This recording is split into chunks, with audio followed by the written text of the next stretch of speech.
March 29. இன்றைக்கு இறைவன் நம்மை சிந்திக்க அழைக்கும் சிந்தனை: நாம் ஒருவரை வெளிப்புறத்தை பார்த்து மதிப்பிடாமல் அகத்தை பார்த்து மதிப்பிடுவதாகும். இன்றைய இறைவார்த்தை லூக்கா அதிகாரம் 18, இறைவார்த்தைகள் 9 முதல் 14 முடிய.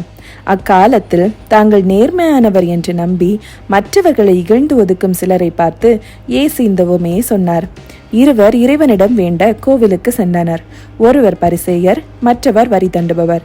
பரிசேயர் நின்று கொண்டு இவ்வாறு இறைவனிடம் வேண்டினார்: கடவுளே, நான் கொள்ளையர், நேர்மையற்றோர், விபச்சாரர் போன்ற மக்களைப் போலவோ இந்த வரி தண்டுபவரைப் போலவோ இல்லாதது பற்றி உமக்கு நன்றி செலுத்துகிறேன்.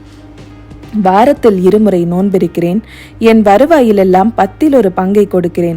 ஆனால் வரி தண்டுபவர் தொலையில் நின்று கொண்டு வானத்தை அண்ணாந்து பார்க்க கூட துணியாமல் தம் மார்பில் அடித்து கொண்டு, கடவுளே, பாவியாகிய என் மீது இறங்கியருளும் என்றார்.